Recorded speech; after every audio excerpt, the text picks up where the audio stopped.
ছবি অ্যানিমেশন এটা কি ইন্টারফেস দিয়েছে এবং এইখান থেকে এনারা বলতেছে যে তোমরা একটা কি পেজ ক্রিয়েট করতে বলতেছে। তোমরা এইখান থেকে যে ফাইলে গেলেই কিন্তু নতুন একটা পেজ ক্রিয়েট করতে পারবো, যে ফাইলে যে নিউয়ে আসলে একটা পেজ ক্রিয়েট করতে পারবো। এবার এইখানে অনেক ধরনের কিন্তু পেজের সাইজ দেওয়া আছে। এখন আপনারা যেহেতু ইউটিউব নিয়ে কাজ করবেন এবং অ্যানিমেশনের বেশিরভাগ যে কাজগুলো হয় প্রায় 90% কাজ হয় 1920x1080 পেজে। এই যে আমার এইখানে দেওয়া আছে 1920x1080। আপনার যদি এইখানে দেওয়া না থাকে আপনি এইখান থেকে লিখেও নিতে পারেন। আপনারা চাইলে এই পেজটার একটা স্ক্রিনশট দিয়েও রাখতে পারেন যে ভাই আর এই পেজটা হচ্ছে 1920x1080, অথবা যদি কখনো ভুলে যান আমাকে নক দিলে আমি আপনাদেরকে সাথে সাথে বলে দিব। ঠিক আছে, এখন তারপর আমরা কি এইখানে ক্রিয়েটে ক্লিক করব। এই যে আমাদের এখানে 1920x1080 সিলেক্ট করা আছে, আমরা ক্রিয়েটে ক্লিক করে দিলাম, আমাদের কি পেজ একটা ক্রিয়েট হয়ে গেল। আমাদের একটা কি পেজ ক্রিয়েট হয়ে গেছে। আমরা কি যা অ্যানিমেশন করার কিন্তু এই পেজেই করব। এখন ভাই যেহেতু এই যে আলবি ভাইয়া কিন্তু আমাদের আগের একটা ক্লাস করেছে এবং আজকে যে এনার নাম কি মাহবুব ভাইয়া মেবি, এখন মাহবুব ভাইয়া আজকে নতুন জয়েন করেছে, তাহলে আলবি ভাইয়া এনাকে একটু এই টাইম লাইনটা সম্পর্কে ধারণা দেয়, যেহেতু কালকে আপনাকে দিয়েছি। আপনারও শেখা হচ্ছে, তারপর আমাকে টুলসগুলো সম্পর্কে একটু জানবো, তাই না? এখন হ্যাঁ, এটা ফুল এইচডি। হ্যাঁ, মানে ইউটিউবে বেশিরভাগ কাজগুলোই হয় 1920x1080, মানে সবগুলো কাজেই কিন্তু ইউটিউব এইটাই সাপোর্ট করে 1920x1080। আবার কিছুদিন আগে যে ইউটিউবে অনেক শর্ট দেখা যায় না, শর্ট ভিডিওগুলো কার্টুনের, ওগুলো ফিরে পাচ্ছে 1920x1080, আর এটা হচ্ছে 1020x1980। মানে আচ্ছা, মানে এইটাই পুরো উল্টা উল্টা হয়ে যাবে, যে এইটা এইখানে যাবে, এইটা এইখানে যাবে, ঠিক আছে? এখন এইটাকে বলা হয় টাইম লাইন। মাহবুব ভাইয়া এইটাকে বলা হচ্ছে যে টাইম লাইন। আপনি এই ফাইলে যে কিন্তু একটা নতুন পেজ ক্রিয়েট করতে পারছেন, আর পেজে আমরা অ্যানিমেশনটা কিন্তু দিব এই টাইম লাইনের ভিতরেই, ঠিক আছে? এখন এই টাইম লাইনের ভিতরেই কিন্তু আমরা অ্যানিমেশনটাকে দিয়ে থাকি। এখন আপনি এইখান থেকে এই যে এইখানে গেলে এই যে একটা প্লাস আইকন দেখতে পারবেন, এখন আপনি লেয়ারে কিন্তু কাজ করা লাগবে। এইখানে যে এইখানে একটা হাত আছে, একটা পা আছে, মনে করেন যে আমরা এইখানে এইটা একটা নিলাম, আবার এইখানে অ্যানিমেশন দেওয়ার ক্ষেত্রে এইখানে এইটা নিলাম, অথবা এইখানে এইটা নিলাম, এই তিনটাই আমরা নিলাম। এখন এগুলো কিন্তু কি প্রতিটা একটা লেয়ারে থাকলে আপনি অ্যানিমেশন দিতে পারবেন। এই জন্য আপনাদেরকে এই যে আপনি এইখানে দেখতে পাচ্ছেন যে এইখানে লেয়ার একটা, কিন্তু এইটাকে বলা হয় কি লেয়ার প্যানেল। এইখান থেকে আপনি নতুন লেয়ার ক্রিয়েট করতে পারবেন। এই যে প্লাস একটা আইকন আছে, এইখানে আপনি যত চাপ দিবেন ওইখানে দেখেন যে অটোমেটিকলি এইখানে একটা লেখা উঠেছে নিউ লেয়ার। আপনি এইখানে যত ক্লিক করবেন অতই কিন্তু এইখানে লেয়ার উঠতেই থাকবে, মানে লেয়ার ক্রিয়েট হতেই থাকবে, মানে এইখানে নতুন লেয়ার আসতেই থাকবে। আবার এইখানে আর একটা আছে যে ফাইল। এখন এই ফাইলে গেলে আপনি কি নতুন একটা ফোল্ডার করতে পারতেছেন, ফোল্ডার। আবার যদি আপনি চাচ্ছেন যে কোনো রকম আপনি এইখান থেকে যে কোনো একটা লেয়ার ডিলিট করে দিবেন, যে আপনার লেয়ার অতিরিক্ত হয়ে গেছে, যেমন আমাদের ভেবে নেন যে আমাদের এই 5 নাম্বার লেয়ারটা অতিরিক্ত হয়ে গেছে, তো আমরা এই 5 নাম্বার লেয়ারটাকে ডিলিট করা লাগবে, তাই না? তো এই ডিলিট করার জন্য এই যে এইখানে একটা ট্রাস্টের মতো একটা দেখতে পারবেন যে এই যে ডিলিট, এইটার উপর আপনি মাউসের কাটচাট নিয়ে গেলে কিন্তু দেখবেন যে এটা ডিলিট একটা অপশন এসেছে। তো এই ডিলিটের উপর ক্লিক করলেই দেখবেন যে এগুলো অটোমেটিকলি ডিলিট হয়ে গেছে। ঠিক আছে, ক্লিয়ার? না না বুঝলে আমাকে আবার জানাবেন, আমি আপনাদেরকে আবার বুঝাই দিব। তারপর এইখানে দেখবেন যে একটা চোখের মতো অপশন আছে। এখন আপনি ভাবতে পারেন যে আমরা এইখান থেকে একটা নিলাম, একটা শেপ নিলাম, নিয়ে এটাকে সিম্বল করলাম। এখন আপনি চাচ্ছেন যে এই শেপটা যেন আমাদের এইখানে থাকে কিন্তু যেন দেখা যায় না, মানে এটাকে আমরা হিডন করে রাখবো। এই যে হিডন করার জন্য আমাদের যেইটা করা লাগবে, যে আমরা যদি হিডন করতে চাই তাইলে এই যে এইখানে চোখের মতো একটা অপশন আছে, এইখানেও দেখেন যে মাউসের কাটছাটটা নিয়ে গেলেই কিন্তু আপনি দেখতে পাচ্তেছেন যে এখানে চোখের মতো একটা অপশন আছে। আমরা এই চোখের মতো অপশনটা যদি অন করে দিই তাহলে দেখবেন যে এটা কিন্তু অটোমেটিকলি দেখেন হিডন হয়ে গেছে, তাই না? এই দেখেন অটোমেটিকলি এটা হিডন হয়ে গেছে। আবার যদি চাচ্ছেন যে না আমার এটা প্রয়োজন আছে, আমার অ্যানিমেশনে এটা প্রয়োজন আছে, তাহলে আপনি এটা দেখাতে চাচ্ছেন, আপনার অ্যানিমেশনের সিনে কি এটা দেখাতে চাচ্ছেন, তার জন্য এই হিডনটাকে অফ করে দিলেই কিন্তু এটা অটোমেটিকলি আবার চলে আসবে। ঠিক আছে, ক্লিয়ার? এখন ভাইয়া আপনি একটু কথা বললে ভালো হবে। ভাইয়া চলে গেছে নাকি পরে? তো তাহলে আমরা বুঝছেন। এখন আপনি এইখান থেকে কিন্তু আমরা কি এইটা দেখতে পাচ্তেছি যে আপনারা এইখান থেকে ধরে আমরা ও এমবি শেষ, তাহলে কোনো কিছু করার নাই, তাহলে এটা কালকে ওনাকে আমরা রেকর্ডেড ভিডিওটাই দিয়ে দিব, ঠিক আছে। এখন এটা যদি আমরা চাচ্ছি যে আমরা এইটাকে ধরে এইখান থেকে আমরা কি এটাকে লকও করে দিতে পারি, আমরা চাচ্ছি যে আমার এই জিনিসটা আমার এই সিম্বলটা এইখানেই থাকবে, কিন্তু এইখান থেকে যেন এটা নড়াচড়া করে না, তার জন্য আমরা এইটাকে এইখান থেকে ধরে লক করে দিলে এইটা কি এইখানেই থাকবে, আর দেখবেন কোনো নড়াচড়া করতেছে না, ঠিক আছে। এখন আমরা চাচ্ছি, এখন এইগুলোর কাজ কিন্তু পুরো ক্লিয়ার, যদি না বুঝেন আমাকে আবার জানাবেন, আপনাদেরকে আমি এগুলো বললাম, না বুঝলে আমি 10টা, এইটা বোঝানোর জন্য যদি আপনাকে 20টা ক্লাস দেওয়া লাগে আমি 20টা ক্লাসই দিব, ঠিক আছে ভাইয়া। মানে আপনাদেরকে অ্যানিমেশন শেখানোর জন্য আমাদের যদি মানে আনলিমিটেড ক্লাস, আপনাকে আমি যতদিন পর্যন্ত অ্যানিমেশন শেখাতে পারতেছি না অতদিন পর্যন্ত আমার ক্লাস চলতেই থাকবে। মানে আমাদের ক্লাসের নির্দিষ্ট কোনো ইয়ে নাই যে আমাদের 40টা ক্লাস হবে, যে 40টার মধ্যে আপনাকে শেখাবো, এরকম কোনো না। আপনি না বুঝবেন আপনাকে আমি বারবার ক্লাসে ডেকে শেখাবো। এখন আমরা যদি চাই যে না, এখন এই টাইম লাইন হচ্ছে যে আপনি যদি এইখান থেকে একটা আমরা অ্যানিমেশন দিব, যে আমরা এইখানে একটা সিম্বল নিলাম, নেওয়ার পর এটাকে এফেক্ট করে দিলাম। এখন আপনি এই যে সিম্বল, এইটা কিন্তু আমাদের কি প্রথমে এটা শেপ আকারে আছে, এখন আপনার শেপে কিন্তু কখনোই অ্যানিমেশন দেওয়া যাবে না, ক্লিয়ার ভাইয়া। সিম্বল করলেই আমাদের অ্যানিমেশন দেওয়া যাবে, শেপে কখনো অ্যানিমেশন দেওয়া যাবে না। তাহলে আমরা এইটাকে ধরে এইখান থেকে এফেক্ট করে সিম্বল করে দিব। আবার নতুন আরেকটা লেয়ার নিলাম, নেওয়ার পর এইখান থেকে আরেকটা এরকম একটা শেপ নিলাম, নেওয়ার পর এইটাকেও ধরে এফেক্ট করে কিবোর্ডের এফেক্ট প্রেস করে সিম্বলে দিলাম। এই সিম্বল আপনি বুঝবেন কেমনে যে এটা সিম্বল হয়েছে, সিম্বল হওয়ার সাথে সাথে দেখবেন যে এইখানে গ্রাফিক্স নামে একটা লেখা উঠেছে। আবার চাচ্ছেন যে আপনার এইটাকে আরেকটা আপনার নেই, আরেকটা নতুন একটা লেয়ার নেই, এইখান থেকে প্লাস আইকনে যে আবার এইখান থেকে ধরে একটা টেনে আরেকটা আমরা সিম্বল নিয়ে নিলাম। আবার এটাকে কিবোর্ডের এফেক্ট প্রেস করে ইন্টার করে দিলেন, দেখলেন যে এটা সিম্বল হয়েছে, যে এইখানেও কিন্তু সিম্বল লেখাটা উঠেছে। এখন এইখানে যদি কখনো দেখেন যে এই যে গ্রাফিক্স মোশন, যদি কখনো এখানে যদি কখনো আপনার এই লেখাটা আসে যে মুভি ক্লিক, তাহলে আপনি এটাকে সব সময় ধরে গ্রাফিক্স করে দিবেন, ঠিক আছে। এখন আমরা চাচ্ছি যে এই টাইম লাইন, এখন আপনাদেরকে এই টাইম লাইনটা বোঝাবো। আসলে এই টাইম লাইনটা হচ্ছে যে আমাদের ঘড়ির যে কাঁটা আছে, ঘড়ির কাঁটার মতোই কিন্তু এই টাইম লাইনটা, যেমন এখানে 30 আপনার দেখতে পারবেন যে 30 ফ্রেম, এগুলো কিন্তু একটা করে ফ্রেম, এই যেগুলো একটা করে ফ্রেম, একটা করে ঘর, একটা করে ফ্রেম, ঠিক আছে। এখন এখানে 1 সেকেন্ড সমান সমান হচ্ছে যে 30 ফ্রেমে হয় 1 সেকেন্ড, আবার 2 সেকেন্ড হচ্ছে 60 ফ্রেমে, ঠিক আছে। আবার এই যে আপনার এক মিনিট হওয়ার জন্য আপনাকে লাগতেছে প্রায় 1400 ফ্রেম হলে আপনার 1 মিনিট হতেছে, মেবি 1400 ফ্রেম হলে 1 মিনিট হতেছে আর কি। 60 সেকেন্ডেই কিন্তু এইখানে 1 মিনিট হয়, মানে আপনার ঘড়ির মানে আপনার ঘড়ির যে টাইমটা আছে আর এইটা কিন্তু পুরোই সেম, 60 সেকেন্ডে 1 মিনিট হয়। এখন আমরা অ্যানিমেশন দিব, আপনার যদি এগুলো গ্রাফিক্স না থাকলে কিন্তু এগুলো অ্যানিমেশন দেওয়া যাবে না, তাই না। এখন আমরা অ্যানিমেশন দেওয়ার ক্ষেত্রে এই যে এই ইয়েগুলোকে একটু অ্যাঙ্কর পয়েন্টগুলোকে একটু উপরে উঠাই দিই, যেগুলো সবগুলোই এই অ্যাঙ্কর পয়েন্টগুলো এর মাথায় আছে দেখেন। এখন আমরা এইখান থেকে অ্যানিমেশন দেওয়ার জন্য আমাদের কি এই ঘরগুলোতেই কিন্তু আমাদের অ্যানিমেশনটা দেওয়া লাগে। এখন আমরা চাচ্ছি যে 20 ফ্রেম পর্যন্ত এইটাকে ধরে, এই আমরা চাচ্ছি যে প্রথমত এইখান থেকে আমরা F5 অথবা F5 না দিলেও চলবে।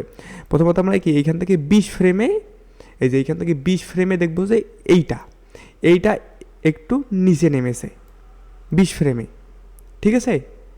আমাদের 20 ফ্রেমে, জি ভাই বলেন।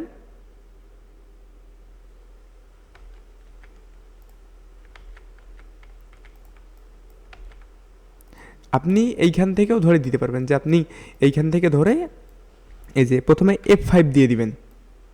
F5 দিয়ে আর কি আমি অ্যানিমেশনটাকে বোঝাচ্ছি যে না আমাদের মানে অ্যানিমেশনটা আর কি 2 সেকেন্ডের মধ্যেই আমরা এই অ্যানিমেশনটা করব, ক্লিয়ার ভাইয়া।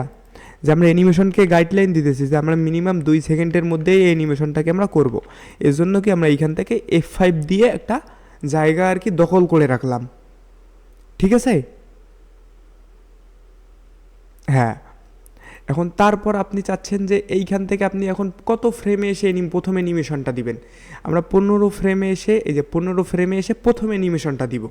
আপনাকে কিন্তু আমি অ্যানিমেশন শেখাচ্ছি না ভাইয়া, আপনাকে আমি শুধু এই টাইম লাইনটা সম্পর্কে হালকা একটু ধারণা দিতেছি। আপনি যত আমার ক্লাসটা কন্টিনিউ করবেন, যত অ্যানিমেশন সম্পর্কে নতুন নতুন জানবেন, তত কিন্তু আমাদের কি এইগুলো সম্পর্কে আরও ভালো ধারণা হবে, আপনি টাইমলাইন মুখস্থ হয়ে যাবে। ঠিক আছে, এখন আমরা চাচ্ছি যে এই 15 ফ্রেমে এসে আমরা একটা অ্যানিমেশন দিব। তাহলে 15 ফ্রেমে অ্যানিমেশন দেওয়ার জন্য আমাদের কি সবসময় একটা কি এইখানে একটা অ্যাঙ্কর পয়েন্ট অ্যাড করে নিতে হবে, এটা করলে কি ফ্রেম অ্যাড করে নিতে হবে। ঠিক আছে, F6 দিয়ে আমরা একটা কি ফ্রেম অ্যাড করে নিব। আপনার হয়তো প্রথম দিনে উল্টাপাল্টা হয়ে যেতে পারে, যে প্রথমে F8 দিলাম, তারপর F5 দিলাম, তারপর F6 দিলাম। আপনি কোনো প্যারা নেবেন না, আপনি কোনো প্যারা নেবেন না ভাইয়া, কারণ এগুলো কিন্তু ধীরে ধীরেই আপনার সবগুলো মুখস্থ হয়ে যাবে। এখন একদিনে যদি আপনি ভয় খেয়ে বলেন যে ভাইয়া কী কী নিল, আমি মনে হয় অ্যানিমেশন করতে পারবো না, তাহলে এটা একটা ব্যর্থতা কিন্তু হয়ে যাবে। ঠিক আছে, তাহলে কি প্রথমে তো এই 15 ফ্রেমে এসে এইটাকে একটু নিচে নামাই দেই। একটু নিচে নামাই দেওয়ার পর আমরা কি ক্লাসিক টুইন দিয়ে দিলাম, এই যে এইখান থেকে ধরে এই যে ক্লাসিক টুইন দিয়ে দিলাম, এইটা এখন নিচে নামলো। এখন আমরা চাচ্ছি যে এখন এইটা নিচে নামবে। এখন এইখান থেকে আবার আরেকটা F6 দিই, দেওয়ার পর এখন 30 ফ্রেমে এসে আর একটা F6 দিয়ে একেও নিচে নামাই দিলাম, ধরে ক্লাসিক টুইন দিলাম। এখন দেখেন, এখন চাচ্ছি যে এখন কি 30 ফ্রেম থেকে ধরে 45 ফ্রেম পর্যন্ত এখন আমরা এইটাকেও নিচে নামাই দিয়ে ক্লাসিক টুইন দিয়ে দিলাম। ঠিক আছে, এখন দেখেন ক্লিয়ার। আপনাকে কিন্তু আমি একটা কি ফ্রেমে একটু শুধু আপনাকে বোঝাইলাম। তারপর আপনি কিন্তু চাইলে যে এইখান থেকে ধরে এই যে সাদা কালারের যে আমাদের পেজটা আছে, আপনি এইখান থেকে ধরে পেজের কালারটাও চেঞ্জ করে দিতে পারেন, যে আমরা অন্য অন্য কালারে কাজ করব। আপনি এইখান থেকে ধরে এটাকে চেঞ্জ করে দেবেন, কিন্তু বেশিরভাগ সময় এটা সাদাই দেওয়া থাকে। আবার আপনি চাইলে এই যে আপনি চাচ্ছেন যে আপনার প্রথমে পেজটা নেওয়া ভুল হয়ে গেছে, পেজ ক্রিয়েট করছেন, তো কোনো সমস্যা নেই। পেজ ক্রিয়েট করছেন তো কী হয়েছে, আপনি এইখান থেকে ধরে কি পেজের সাইজটা চেঞ্জ করে দিতে পারতেছেন, যে আপনার কোনো রকমের ভুল হয়ে এইখানে 1920 না হয়ে 1940 হয়ে গেছে, কোনো সমস্যা নেই। আপনি এইখান থেকে এসে আবার 1920 করে দিতে পারেন। ঠিক আছে না, এইখান থেকে আপনি পেজের হাইট এবং স্কেলটাকে চেঞ্জ করে দিতে পারবেন। এখন তাহলে আপনাকে ভাইয়া, যেহেতু ওই ভাইয়ার নতুন, ঠিক আছে, তাহলে আজকে আর কি টুলস, আপনাকে আমরা 2টা টুল সম্পর্কে ধারণা দিই ভাইয়া। ওনারও ক্লাসটা হোক, আপনারও একটু হোক।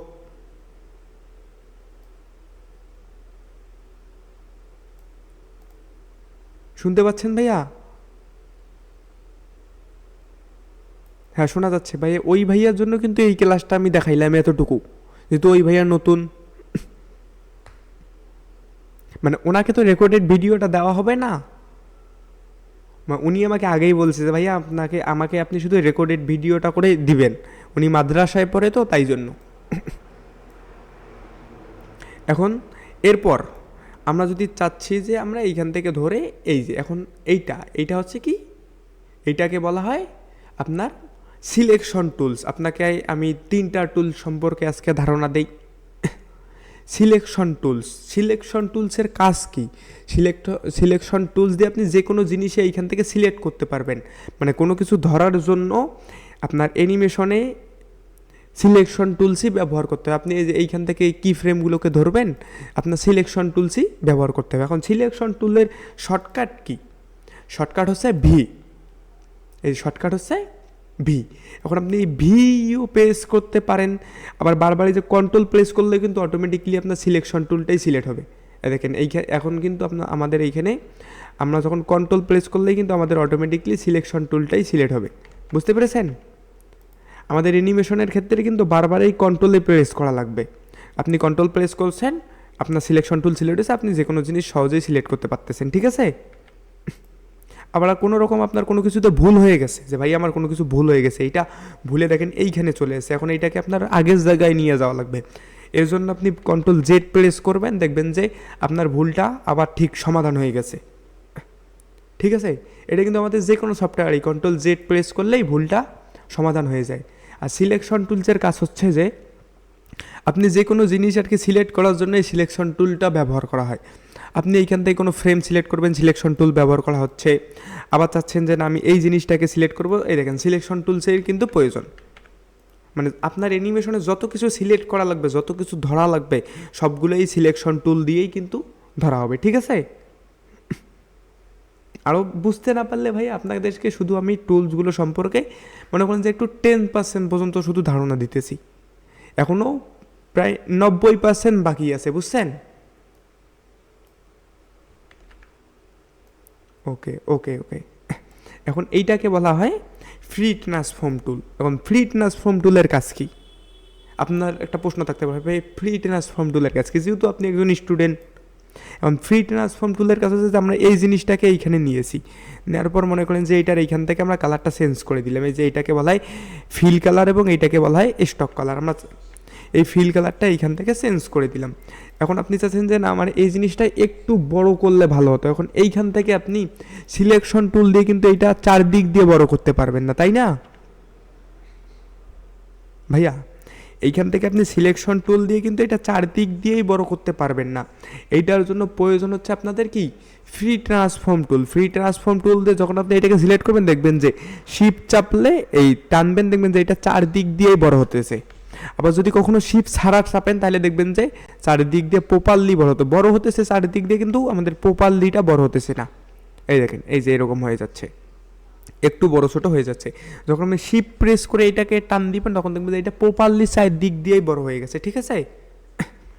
আর কি ফ্রি ট্রান্সফর্ম টুল হচ্ছে বড় ছোট করার জন্য প্রপারলি বড় ছোট ঘোরাঘুরি, এই যে আপনি এটাকে ধরে এই দিক দিয়ে ঘোরাতে পারবেন, এইটার জন্য আর কি ফ্রি ট্রান্সফর্ম টুলটা ব্যবহার করা লাগে, ঠিক আছে? আপনাকে শুধু আমি কিন্তু ভাই শুধু 10% মানে কোন টুলসটা দিয়ে কী কাজ করা হয় শুধু এতটুকুই কিন্তু ধারণা দিতেছি। এখনও প্রায় 90% টুলসগুলো সম্পর্কে আপনাদেরকে ধারণা দেওয়া বাকি আছে, ঠিক আছে? এখন আর এইটাকে বলা হচ্ছে আপনার ল্যাসো টুলস। এখন ভাইয়া বলতে পারেন যে ভাইয়া ল্যাসো টুলের কাজ কী? আপনার একটা প্রশ্ন থাকতেই পারে যে ভাইয়া আমার ল্যাসো টুলের কাজ কী, তাই না? এখন ল্যাসো টুলের কাজ দেখানোর জন্য আপনাকে আমি একটা ইমেজ দেই। একটা ইমেজ আমি আমার ডেস্কটপ থেকে অথবা যেইখান থেকে আমরা একটা ইমেজ নিই, যে আমরা এই ইমেজটা এইখান থেকে নিলাম, নেওয়ার পর এটা টেনে নিয়ে এসেই কিন্তু আমরা যে কোনো জিনিস অ্যানিমেশনে ছেড়ে দিলে এটা কিন্তু অটোমেটিকলি অ্যানিমেশনে চলে আসবে, তাই না? এখন আমরা এটাকে ধরে, এখন আমাদের ল্যাসো টুলের যেইটা কাজ হচ্ছে যে আপনি যখন এই যে সিলেকশন টুল দিয়ে সিলেক্ট করলে কিন্তু আমাদের এভাবেই সিলেক্ট হচ্ছে, তাই না? আমাদের দরকার, আমাদের প্রয়োজন হচ্ছে যে আমরা শুধু এই লাল অংশটুকুকে সিলেক্ট করব, কিন্তু আমাদের সিলেকশন টুলও কিন্তু সিলেক্ট করার জন্য সিলেকশন টুল ব্যবহার করা হয়, তাই না? তা আমরা চাচ্ছি যে এই লাল অংশটুকুকে সিলেক্ট করব, কিন্তু আমাদের সিলেকশন টুল দিয়ে কিন্তু লাল অংশটুকু সিলেক্ট হচ্ছে না। আমাদের এই সিলেকশন টুল দিয়ে কিন্তু লাল অংশটুকু সিলেক্ট হচ্ছে না, আমাদের কি সিলেক্ট হচ্ছে সব পুরাটাই, লাল অংশটুকু আমাদের সিলেক্ট হচ্ছে না। এর জন্য মানে কোনো একটা নির্দিষ্ট কোনো একটা জায়গাকে সিলেক্ট করার জন্য এই সিলেকশন টুলটা, যে আমরা এটা কিন্তু একটা নির্দিষ্ট, এটা কিন্তু পুরাটাই একটা কালারের এবং একটা নির্দিষ্ট, এইটাকে সিলেক্ট করার জন্য এই সিলেকশন টুল, এবং এটা পুরাটাকেই সিলেক্ট করার জন্য সিলেকশন টুল। কিন্তু আমাদের প্রয়োজন হচ্ছে শুধু এই লাল অংশটুকু। এই লাল অংশটুকুর জন্য হচ্ছে এই ল্যাসো টুলস। এই ল্যাসো টুলসটা দিয়ে আপনি যেইখানেই ধরবেন, এই যে আমি এইখান থেকে ধরে এইটাকে আমি সিলেক্ট করলাম, এই দেখেন এইটাই শুধু সিলেক্ট হয়েছে। মানে আপনার ল্যাসো টুল দিয়ে আপনি যতটুকু অংশকে সিলেক্ট করতে চান ওই অংশটুকু পুরাটাই এভাবে বন্দি করে আপনি এইভাবে সিলেক্ট করতে পারবেন, দেখেছেন? হ্যাঁ, মানে আপনি যতটুকুকে চাচ্ছেন এই ল্যাসো টুল দিয়ে অতটুকুই কিন্তু সিলেক্ট হবে না। আমাদের মনে করেন যে প্রয়োজন এই অংশটুকু, আমরা এই অংশটুকুকে সিলেক্ট করব, কিন্তু আমরা কি সিলেকশন টুল দিয়ে কিন্তু এই অংশটুকু সিলেক্ট করতে পারতেছি না। দেখেন এইখানে ধরতেছে আমাদের, দেখেন এইখানেও কিন্তু ধরতেছে না, কিন্তু আমাদের কি প্রয়োজন এই অংশটুকু, তাই না? এর জন্য আমরা যখন এখান থেকে ল্যাসো টুলস নিব, নেওয়ার পর যদি আমরা এই অংশটুকুকে সিলেক্ট করি, এই দেখেন অতটুকুই সিলেক্ট হয়ে গেল, বুঝতে পারছেন? এই তিনটা টুল সম্পর্কে ভাই আমি শুধু আপনাকে 10% ধারণা দিলাম, ঠিক আছে? এখনও পুরো 90% কিন্তু বাকি আছে। আবার বলবেন যে ভাইয়াকে শুধু এতটুকু করে বোঝাচ্ছে। ভাইয়া তাহলে এই 3টা টুলসে আজকে থাক, কালকে আবার আমরা এইখান থেকে 5টা দেখাবো, তারপর বাকিগুলো দেখাই দিব, ঠিক আছে?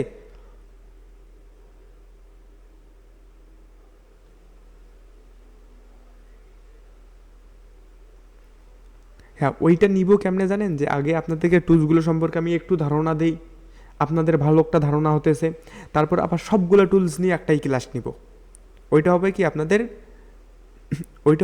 পুরো একবারে ফাইনাল ক্লাস, ঠিক আছে? আর কি নতুন যারা স্টুডেন্ট ঢোকে তাদেরকে যদি আমি একবার এই যে 12 থেকে 13টা টুলস একদিনে শেখাই, তাদের আবার মাথায় থাকবে না। ওই জন্য আমরা এই টুলসগুলো সম্পর্কে 3টা ক্লাস নেওয়ার পর 4 নাম্বার ক্লাসটাতে একটা ফাইনাল একটা ক্লাস দিয়ে দিব, যে আপনি যদি কখনো ভুলে যান এই ফাইনাল ক্লাসটা দেখেও কিন্তু আপনি মনে করতে পারবেন। ঠিক আছে ভাইয়া, তাহলে আজকের মতো এইখানে